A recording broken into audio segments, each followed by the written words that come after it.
अस्सलाम वालेकुम। मैंने टाटे गुब्रे वो आ क्या गो यह आ कित लिखान यह गो अलिफ मद आ तो यह गो अलिफ ये लगान यम सात लिखान ला लाम यानी ला अलिफ वन ला यानी तमुक मतलब युस यह पे यह मद अमुच आवाज निमत यह अलिफ मद आ यह गो लाम लाम अलिफ जन लेखो या ला तौर फिक्री या आब लेखो तथ मद पे अलिफस तौर फिक्र यानी यूजर हरफ आए तथ पे मद अगर गोडनथ करो इस्तेमाल तथ लेखान मद हरफस पे हाँ अगर यह मंजबाग यानी मंजबाग आए या ٲखरस पे आए कुन हरफस लेखन यानी लेखो बा लेखो ता लेखो सा लेखो तथ लेखो से अलिफ सा सीन अलिफ सा रे अलिफ रा हाँ अलिफ परो न कि अत परो रे आ रा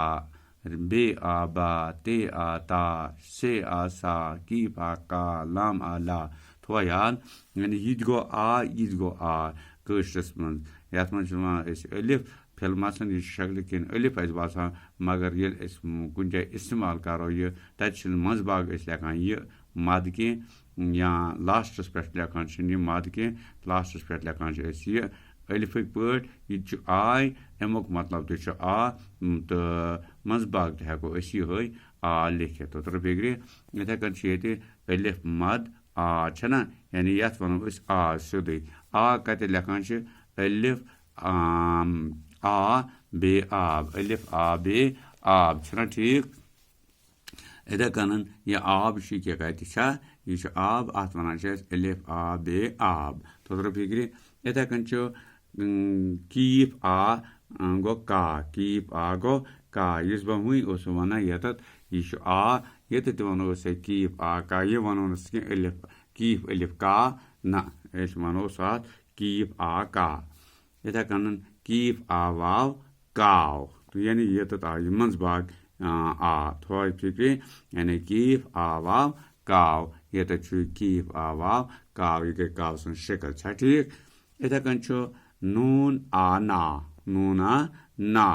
यानी ये लेखो नून आ वाव नाव नून आ वाव नाव यानी नाव यह शक्ल अमुच तो यह बनो अमुक नाव यानी अमुक अत क्या वन लेखान जैसे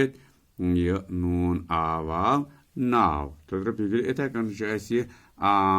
यह आ कर इस्तेमाल ये इन लफ्जन मज बोन किन क्या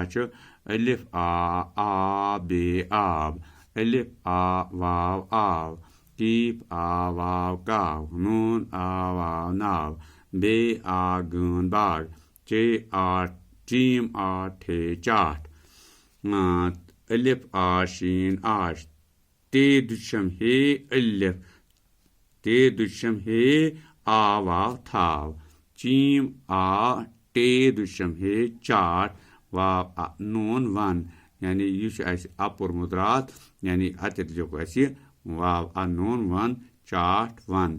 इथे कन गाफ आ शीन गाश अलिफ आ वाव आव तो यह मंजबाग यत मगर हरफस यह लफ्जस ब्रोट कन तवे लिख अलिफस पे यत वनो यह अलिफ यानी अत पे मद तो यत लेखन आ वनो न यत वनो इन जाए यह अलिफ मद आ वाव आव तो फिक्र नत